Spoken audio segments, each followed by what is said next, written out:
Всем привет! Сегодня у меня совсем не оптимистичный ролик. Что объединяет Битцевский лес, Битцевского маньяка, Коробковский сад и дело Бейлиса 1911 года. Давайте обо всем по порядку. Начнем с 2024 года, а закончим 1911. Обещаю, будет интересно. Битцевский лесопарк находится на юге города Москвы. Все вы, наверное, слышали, знаете о тех событиях, которые произошли здесь. В 2000-х годах здесь орудовал битцевский маньяк. Следствием было доказано 62 убийства. Сам маньяк работал грузчиком, жил недалеко отсюда и хорошо знал этот парк. В 2006 году его задержали. Хотя по информации, которую я находил, еще в 2003 году он приходил сдаваться, но так как он был пьян, ему не поверили. И на тот момент им уже было совершено около 30 убийств. В 2017 году здесь было совершено 3 убийства. Люди были напуганы появлением нового маньяка. Честно говоря, здесь одному ходить тоже не очень комфортно. Сколько я хожу, пока еще никого не встретил. Надеюсь, дальше, где-нибудь на пути мне кто-нибудь встретится, я все-таки расспрошу, как им здесь гуляется. Ну, еще хотелось бы узнать поподробней у местных именно про Лысую гору. К ней мы вернемся чуть попозже. Я уже здесь был. Сегодня мое второе путешествие на эту Лысую гору и сам Битцевский парк, лесопарк. Потому что в прошлый раз я приезжал, когда снимал на Лысой горе и снимал деревянного истукана, там есть языческий идол. Звук на видео записался ужасным. Дело в том, что когда я рассказывал про это место, за мной как будто бы кто-то повторял металлическим голосом все, что мною было сказано. И эта запись именно на том моменте, когда я стоял возле этого деревянного столба. Надеюсь, сегодня будет все нормально и все запишу. В самом лесу я бы не советовал, конечно, гулять одному, потому что здесь находиться некомфортно. Ну и сам он, знаете, он и вроде и прекрасен, и ужасен в тот же момент. Прекрасен, потому что природа, птички поют, белки, а ужасен, ну, из-за этих преступлений, происшествий, которые здесь происходили.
Хожу по лесу и, честно говоря, немножко не по себе. Я вроде не из трусливых. И по Сербии много где гулял один, ходил, там, где вообще люди не ходят. Но здесь немножко не по себе. Видимо, все-таки вот эта история страшная, да, которые события, которые здесь происходили, дают о себе знать. Вначале, когда входил в лес, встретил там молодого человека. Он рассказал, что здесь еще какие-то есть катакомбы. Ну, соответственно, под снегом их сейчас не видно. Вроде какая-то тут линия рубежа, что ли, была обороны во время Второй мировой войны. Их построили. Ну и, соответственно, туда, куда я иду, на Лысую гору, там Почему Лысая гора, да? Потому что в таких местах ведьмы проводили свои шабаши, плюс там и язычники также устраивали свои капища. И вроде там же есть какое-то дерево, где до сих пор устраивают какие-то вот такие мероприятия. Так что, надеюсь, я найду еще и дерево.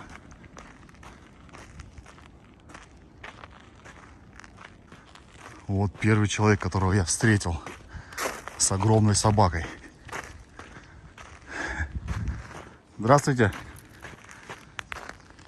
Подскажите, как выйти вот на ту дорогу? Мне нужно к Лысой горе. Вот как-то я ходил, по-моему, здесь и... До конца доходите, там будет большая дорога. И по ней на любую дорожку на Лысую гору. Понял, спасибо. А вам не страшно здесь ходить? Я, если что, в YouTube видео снимаю. Ничего страшного? Просто я вот в прошлый раз приезжал сюда, историю уже рассказывал, и на Лысой горе не получилось у меня видео записать. И ходил как бы вот, ну, не по себе немножко в лесу, еще и того, что события, да, вот эти происходили. Ну да, у вас-то охрана хорошая. Ладно, хорошего дня. Спасибо. Да, с такой собакой, конечно, не страшно. Ну, вот люди гуляют с собаками. Это вот первый человек, которого я встретил уже непосредственно здесь, в лесу. В прошлый раз приезжал, почему-то я уже выходил на ту главную дорогу, а сейчас, видимо, поворот прошел, что ли. Ну, поэтому идем дальше.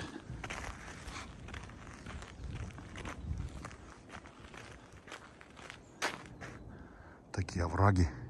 Тут еще встречаются коллектора, овраги, речка. Соответственно, если здесь совершаются преступления, то здесь, ну, реально не найдешь следов. Ага, вижу, вон там дорога и человек идет. Значит, правильно я иду. Вот эти коллектора, про которые я говорил. И там непосредственно в лесу их тоже очень много. Есть вот основная дорога, видите, есть спортом занимаются люди, там кто-то на лавочке сидит. И здесь народу уже побольше.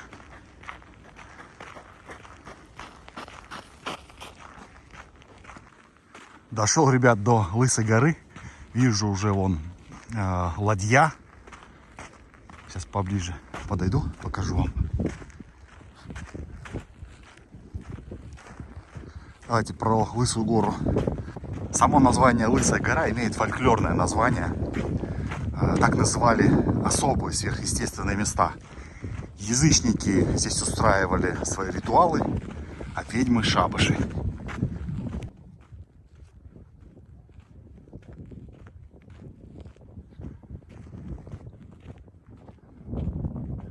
Видите, да? Что вокруг лес.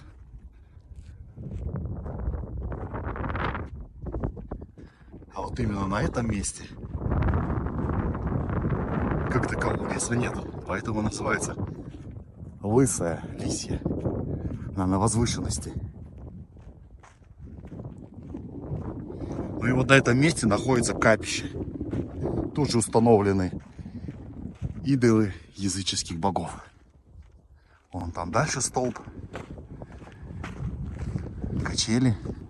Там, кстати, есть табличка сейчас. Давайте прочитаю, что там написано, и покажу вам. Я сначала издалека тоже, когда первый раз сюда приезжал, думал, это какие-то качели, что ли. А нет. Ветер какой.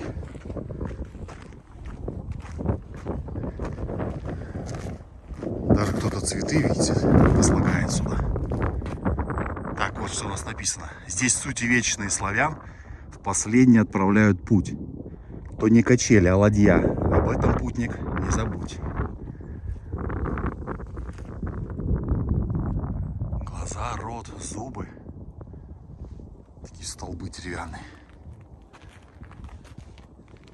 И здесь, я так понимаю, что кто-то приходит, это все расчищает.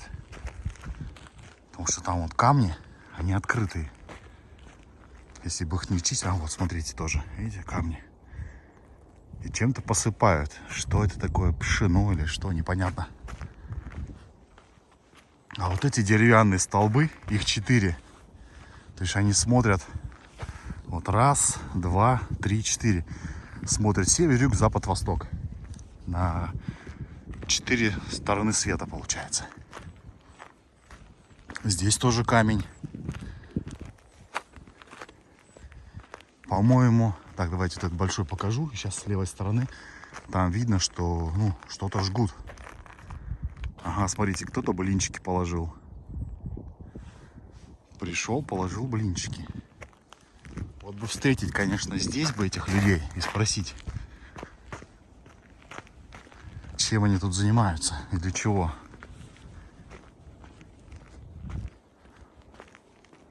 Вот тут камень прям черный, видно, что жгут костры.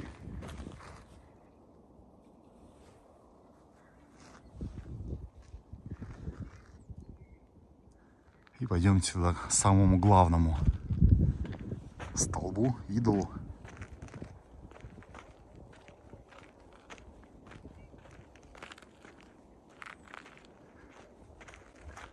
Помните роман «Мастер и Маргарита»?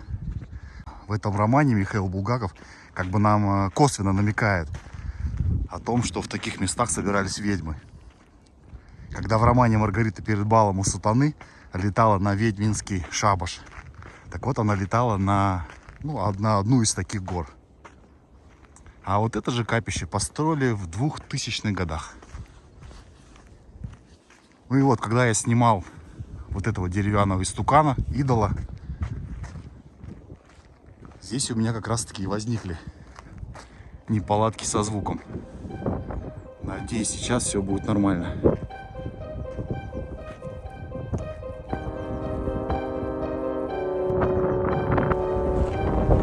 Я его снимаю, такой ветер поднялся.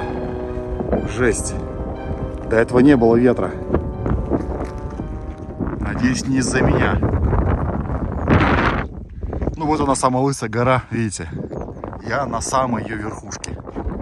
Людей побольше стало. Ну и выходной день сегодня.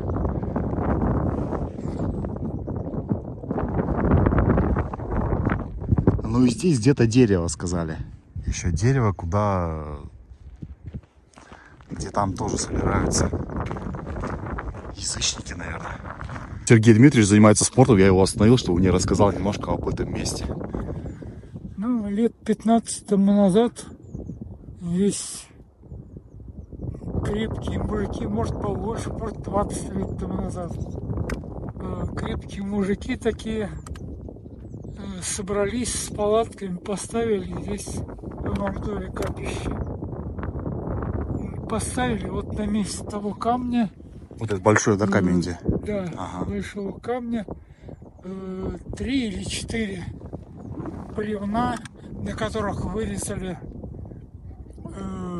русских воинов, витязей. Потом, значит, оборудовали 5 этих самых четырехугольных из бревен. Одно центральное вот на месте кладбища и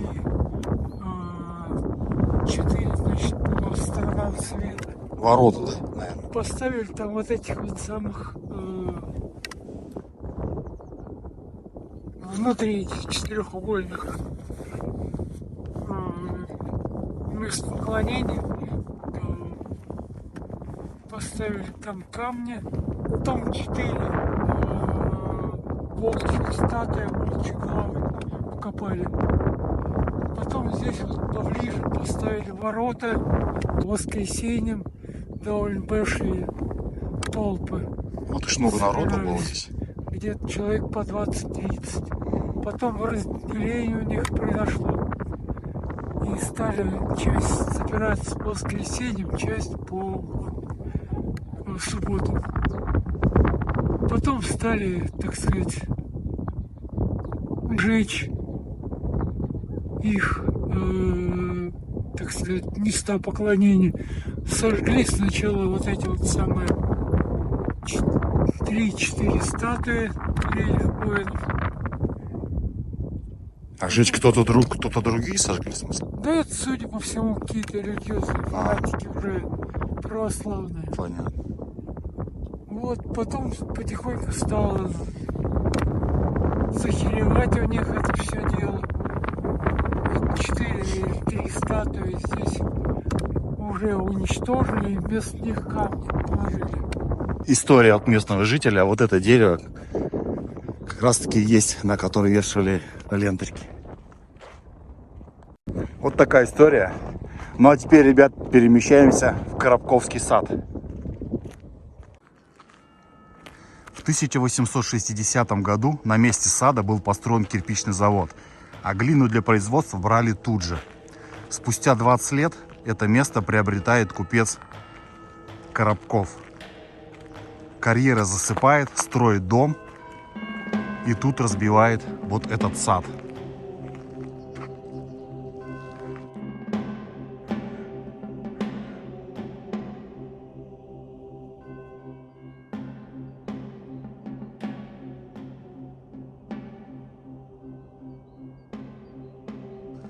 После революции 1917 года земля национализируется и создается совхоз Коробкова.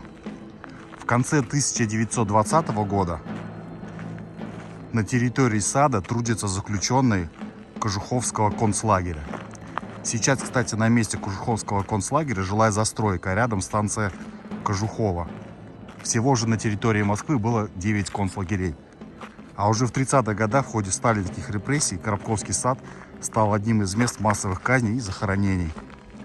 Похожий яблоневый сад располагается в Бутово, известный как Бутовский расстрельный полигон, где также проводились казни. С 1980 года этот сад обнесли бетонным забором. Кстати, на территорию попасть все еще возможно, но с трудом. Хотя есть решение суда о свободном доступе на территорию сада. Ну а само же место это находится под секретным международным обременением. Что бы это ни значило. Вот эта постройка, не знаю какого года, но вот та дальняя, двухэтажная, это точно дом Коробкова. По-моему, ближе туда пройти нельзя, потому что здесь все снегом засыпано. Хотя вот тропинка есть, давайте пройду, насколько это возможно.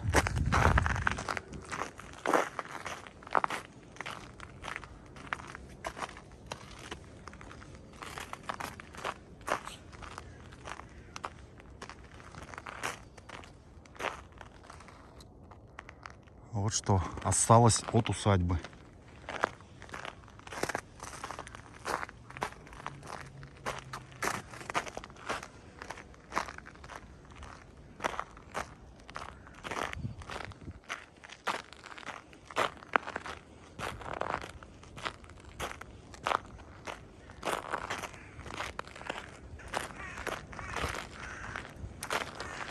Здесь очень много ворон. Сами, наверное, все слышите. Прям кружат и орут. О, залетели. Их здесь очень много, реально. Похоже, реально, что здесь какое-то кладбище.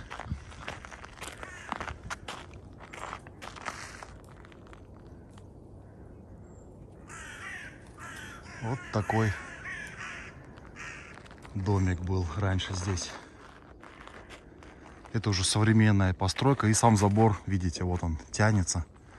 Туда, туда, туда и вот в ту сторону.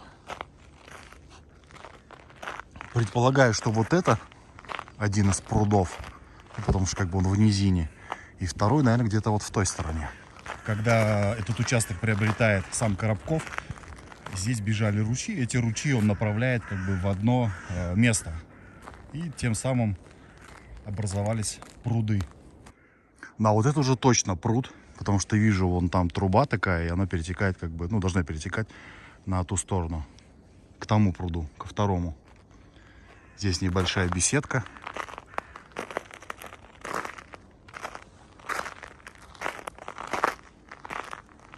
Кто-то тут, наверное, еще и сидит, чаи гоняет.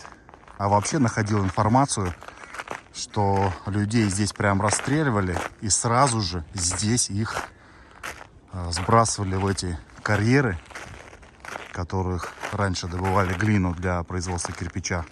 Соответственно, они и стали могилой для всех убитых. Вот такая жуткая история.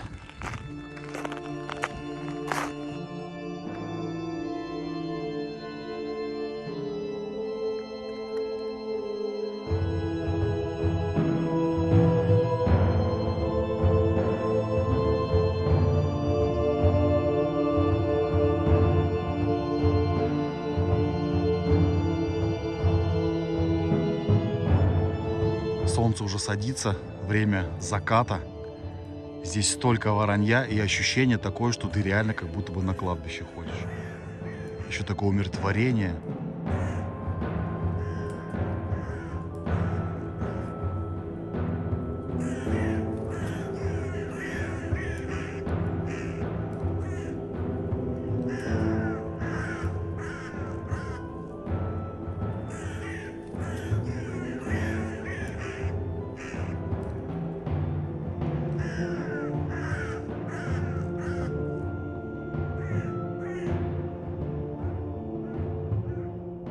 Все, ребят, перемещаемся тогда в 1911 год. Расскажу вам о деле Менделя Бейлиса, которого обвинили в ритуальном убийстве 12-летнего мальчика. Бейлис был арестован в качестве подозреваемого и провел в тюрьме 2 года. Жертва Андрей Ющинский родился в 1898 году. Характеризовался как способный, любознательный и смелый мальчик. За то, что постоянно ходил по ночам и не боялся темноты, он получил прозвище «Домовой». 12-летний Андрей исчез утром 12 марта 1911 года по пути в школу. 20 марта в одной из небольших пещер в предместье Лукьяновка было обнаружено его тело в сидячем положении и со связанными руками, покрытое 47 колотыми ранами, которые были нанесены большим шилом. Труп мальчика был в значительной степени обескровлен. Было установлено, что пещера не является местом убийства. После обнаружения трупа мальчика родственникам и в полицию стали приходить анонимки, в которых утверждалось, что это ритуальное убийство, которое было совершено евреями. Первоначально основной версией убийства были корыстные мотивы. Предполагалось, что отец мальчика оставил на имя Андрея значительную сумму денег, поэтому подозрение пало на мать мальчика и его отчима Луку Приходько. Они были арестованы, но затем были освобождены, так как часть показаний были выбиты полицией. В 1910-е годы в Киеве существовала ячейка Союза русского народа. Главным врагом Российской империи они считали евреев. Один из членов ячейки, Владимир Голубев, заявлял, что убийство Андрея носило ритуальный характер. Он замучен жидами с целью получить христианскую кровь. Сама же версия об употреблении евреями христианской крови в ритуальных целях, кровавый навет, существует с древности. Версия ритуального убийства в деле появляется спустя месяц, в апреле, в показаниях Веры Чеберяк, которая заявила: Мне самой теперь кажется, что, вероятно, убили Андрюшу евреи, так как никому не нужна была смерть Андрюши. Представить же вам доказательства в подтверждении моего предположения я не могу. Главный свидетель обвинения – Вера Чеберяк, сводная сестра профессионального вора Петра Сингаевского, держательница воровского притона и скупщица краденных вещей. В преступном мире она фигурировала под прозвищем Чеберячка и Верка-чиновница. 22 июня 1911 года по подозрению в убийстве был арестован 37-летний Бейлис, на тот момент служивший приказчиком кирпичного завода Зайцева. Свидетель обвинения Голубев. Тот же Голубев на допросах заявлял, что недалеко от пещеры, где нашли тело мальчика, находится усадьба Зайцева, в которой проживает его управляющий еврей Мендель. Следствие начинает работать против Бейлиса. Свидетели обвинения, фонарщик Казимир Шаховский и его жена Ульяна, также в ходе допроса заявили, что к убийству причастен Бейлис. Одним из сокамерников Бейлиса был Иван Казаченко, который работал на полицию. Он заявил, что Бейлис поручил ему отравить свидетелей, а деньги на отравление должна была дать жена Бейлиса. Причем расходы брала на себя вся еврейская нация. В суде свидетели обвинения меняли свои показания. Эксперты противоречили друг другу. Глина на одежде Ющинского, как показала экспертиза, оказалась не с территории завода Зайцева, тогда как по версии прокуратуры убийство произошло именно там. Единственный отпечаток ноги преступника, снятый на месте происшествия, оставила почти новая галоша со знаком фирмы-производителя. Галоши самого же Бейлиса, изношенные и старые, такой след оставить не могли.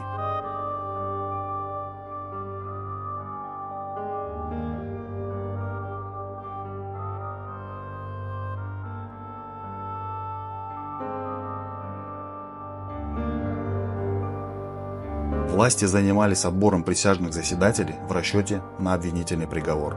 Присяжные специально были назначены малообразованные граждане, чтобы среди присяжных были заранее настроенные против евреев люди. С целью морального давления на присяжных сторона обвинения даже доставила в суд и предъявляла им мощи Гавриила Белостокского, канонизированного православием в 1820 году в связи с кровавым наветом. Но тем не менее, 22 октября 1913 года в 6 часов вечера Бейлис был оправдан. Кто именно является убийцей Андрея Ющинского? В суде этот вопрос остался открытым. Вскоре после окончания дела против Бейлиса он вместе с семьей уехал из России. Умер в 1935 году в США, написав книгу «История моих страданий». Напишите в комментариях, что вы думаете по этому поводу. Спасибо, что смотрите, поддерживаете. Всем пока.